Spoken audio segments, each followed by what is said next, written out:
Alright. I don't know how long these clips should be.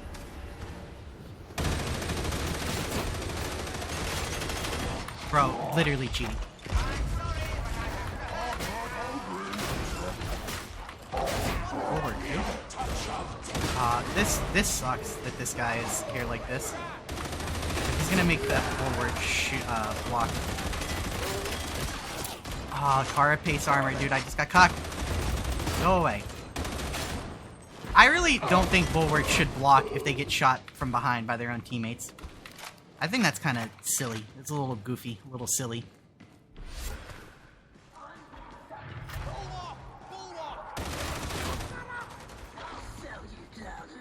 What? Why did the sound just stop?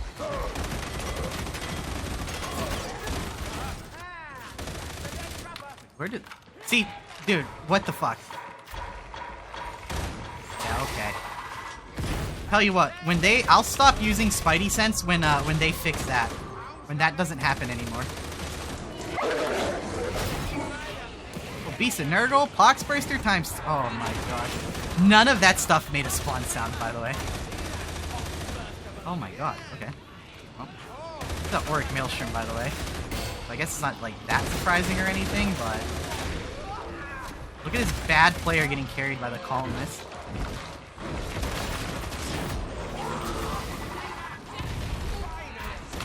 Oh my goodness, okay. Well.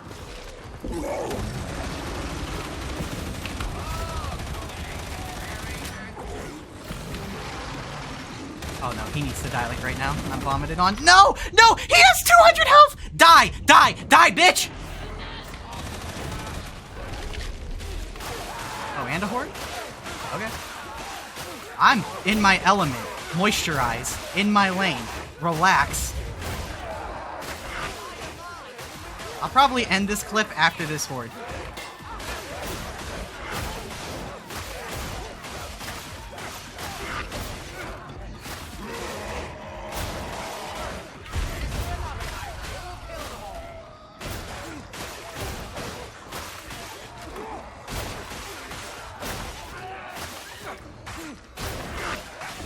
Oh my god, I didn't see the one guy that survived behind me. That was kind of funny.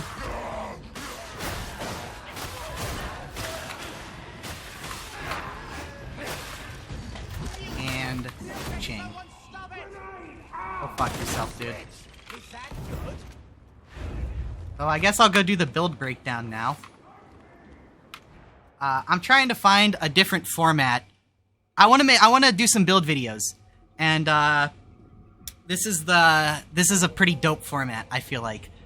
Go in, play for like 3-4 minutes of a true solo auric maelstrom, and then break the build down afterwards. Let me know in the comments if you dig this kind. Actually, wait, fuck, dude, I'm garbage streamer. Okay, so I'm gonna put a timestamp to when I get in the Psychanium talking about the build. Let me know in the comments, would you rather me flip the format, talk about the build, then, like in the Psychanium, then show the gameplay? That would require editing, though, and god, do I not want to do that. Actually, you know what? Fucking... executive decision. Your opinion doesn't matter. Don't tell me. I don't care. Okay, so, I wanted to talk about this build for a long time. This is arguably the best psyker build. Like, most other psyker builds could not survive what just happened. Like, the 2 bosses... and, like, the horde with 0 room to fight or do anything. And, yeah, I know I didn't play that super well, okay? I'm not great on camera, I'll be honest. I get pretty shy and embarrassed pretty easily. That's actually why I'm doing this, to help me. What? You don't care about any of this. So, the dueling sword is one of the best weapons at clearing the horde for the psyker. The dueling sword with Scryer's Gaze will... kill most horde enemies, especially once you have Rampage going, in 1 weak spot hit. I'm gonna go over weapons, then I'm gonna go over talents. The columnist will absolutely shred just about everything that you could throw at it. Complete crutch carry gun. And for curios, you're gonna want 1 max stamina, 1 toughness, 1 HP. You're going to want all combat ability regen on them, all stamina regen on them, and you're going to want some mixture of sprint efficiency and block efficiency. So I already have a video explaining how Scryer's Gaze works, but a quick TLDR. You hit the button, you build up peril. Every kill lowers your peril generation. As you can see, it's building up slower. You have 20% crit chance while you're in it. Every second you spend in it gives you a stacking buff for more damage that caps out at 30. It also gives you 30% finesse damage, which is a modifier to your weak spot and your critical, and it's independent of both. So it's modifying 2 stats that modify base damage. So it gets pretty wild. We're using metal for constant critical hit, toughness regen, and movement speed. We're using warp expenditure because we're constantly gaining warp. Quietude to constantly because you're constantly quelling peril because of battle meditation. And I don't know how to fucking pronounce that word, but we're using smite because despite me being #1 giga hater fucking of smite in the world, I can't lie, being able to just do this when your back is against the wall, like when I was stuck in that elevator, if armored enemies were running at me, I would have absolutely started doing that. So that I could have kept them stunned, and I would have been doing stuff like, you know, like while they're in that stun lock state. As you saw, when you have Disrupt Destiny stacks and Scryer's Gaze going in gameplay, you straight up just 2-shot crushers. And with Riposte active plus Scryer's Gaze, you are critting like all the time, constantly. I use Rampage over everything else because you want to conserve ammo, and one of your biggest ammo sinks is Hordes, but Scryer's Gaze plus Rampage gives you so much overkill, you start cleaving through like 5 guys at once. It's pretty ridiculous. Oh yeah, those are the blessings on the auto gun as well. Oh, I should be changing Dum Dum to the one that gives you close range power. I can't show that right here because I'm literally just fucking lazy, but that stacks up 5 times, even though it says, like, it doesn't say that. Anyway, back to the talents. Psychokinetic's aura is super OP. It's a real shame that it doesn't activate while you're in Scryer's Gaze, but then that would probably make this the best build in the entire game if that worked. But you'll see, as soon as we got a Scryer's Gaze, everything you kill, well, specialist that is giving you 2 seconds off your cooldown, which is phenomenal. And it gives that to your whole team, which lets them spam abilities even harder. That's why you combine it with Seer's Presence over Prescience, because like you can see the yellow numbers. Like, you don't need to be critting any more with this build than you already are. You already crit on like 90% of your shots. So giving up 10% of your, because this is the thing, 10% cooldown reduction should not read that way. That doesn't tell people how impactful it is. This should just say, gain 10% more ultimates per game. It's the same thing with this, gain 500% more ultimates per game, because that's how many of these guys you're killing. So combine this plus cooldown reduction on your trinkets, bro, that's like 30 free Scryer Gazes per game. It lets you stay in it like the whole game. One with the warp, because you're constantly on high toughness, is constantly giving you toughness damage regen. Emphatic Invasion is constantly giving you dodge from ranged attacks. Oh, also some neat tech with that. If you dodge then immediately slide, your slide will carry the dodge momentum, and this dodge will put you in range damage resistance. I have a very fucking dangerous way to show you that. Hold on. Watch this shit. Also, yeah, proving that the auric maelstrom level...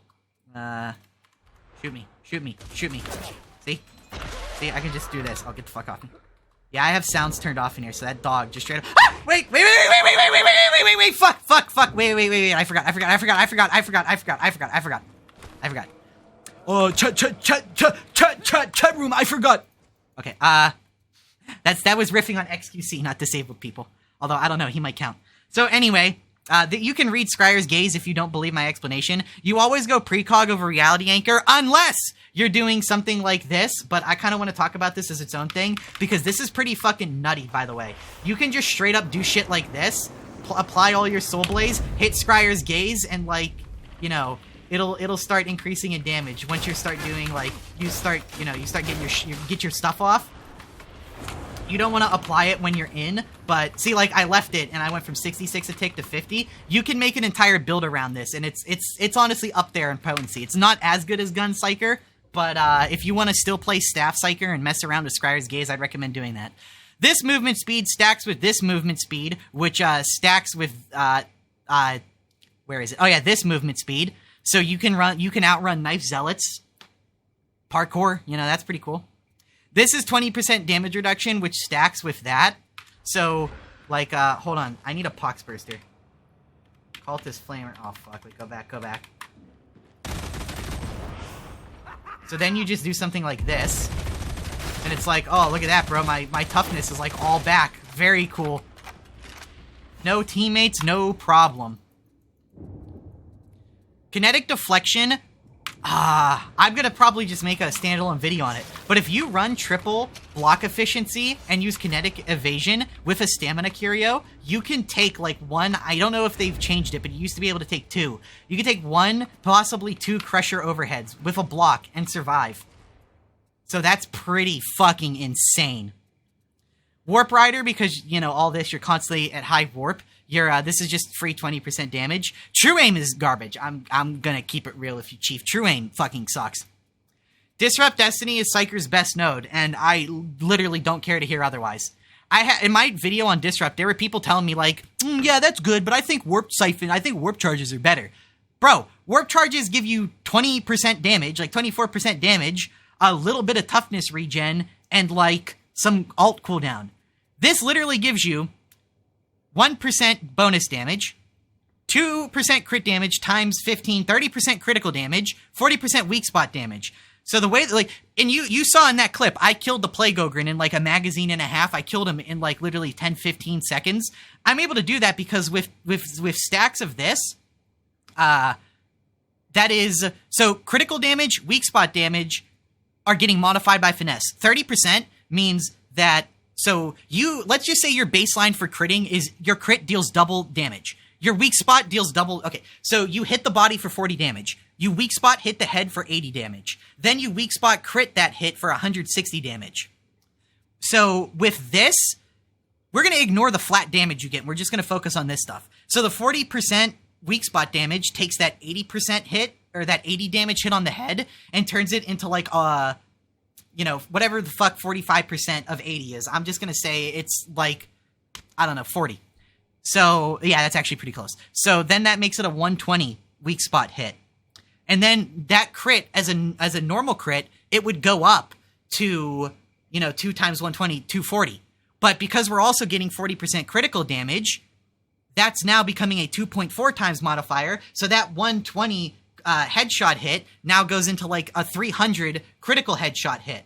So we've like almost doubled our damage completely. But then this makes those modifiers 0.3 times higher. So you have to go back and go like, oh, that headshot is now 0.7 times because 40% from this plus the 30% finesse, your multiplier is now 2.7, which then gets multiplied by the crit, which then is another 2.7. So it's actually like 0.7x damage, which is absurd. You can use perfectionism, but like you gotta understand, you have to hit headshots for Cruel Fortune, and this will only be up during hordes. In theory, you only have to hit 10 headshots to max this. And, I mean, you saw when I was in the elevator, I didn't have my Disrupt Destiny stacks, but it didn't matter because I was only fighting a horde. So it was like, who cares? Who gives a shit, Like, actually, who actually cares, You're fighting a horde. So it doesn't matter. If there was anything worth killing, like elites, that's another thing. This acts as a way, as you saw in the video, this acts as a way to mark elites through walls. So like this will tell you if ragers are running towards you before they even get you. So you know right away, do you got to prep smite? Do you got to get your gun out, get ready to kill them? Which, it's like Veterans wall hack, the executioner stance, it's like over here. On top of all the other stuff that it gives you. And you're constantly killing these guys while you're in scryers. So it's like, there's 15% peril. There's 10% peril down there. And the longer you're in it, the more you're staying. I want to talk about Reality Anchor real quick for a second. So Reality Anchor is not good. Look at my warp. Just only look at my warp thing off to the side there. And just look at how slow it's going up just based off my kills.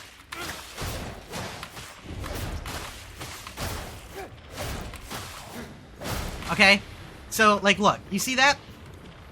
Now, let me, let me get rid of this. So, first off, Weak spot kills count as 1 second spent. This makes it so you can cap out and get your full damage going so quickly. But let's just look at this, because I had one guy in my other video talking about this tell me that this was good, and I'm like, yeah, on staff builds it's good, but like outside of that it's kind of not good like whatsoever. So now we use this. So now our stacking is slower, and look, like our warp build is, you know, it's like whatever. Because our finesse damage is gone, we're killing slower. Like, I'm literally doing the same thing. I'm not like throwing for the camera. Look, we only got 15 stacks. Like, this is objectively not good. This is an objectively bad node. If you disagree, you're just wrong. As much as it sounds like a douchey thing to say, you're just wrong. Percents in this game stack multiplicatively. Like, there's diminished scaling every time you add the same percent. And this is already giving you warp resistance. So, like, this peril generation minus, after you've killed, like 10, 20 guys, this is only, like, 10, 13%. So this actually gets weaker the longer you're in scryers, whereas this helps you get to the top of scryers faster. And if you give this up, you're giving up a 0.3 damage, 0.3x damage on weak spots and another 0.3x damage on crits. And crit headshots lose, because you're multiplying the 0.3 by the 0.3, loses 0.9 damage, or 0.9 multiplied damage. I'm pretty sure that goes over just about everything.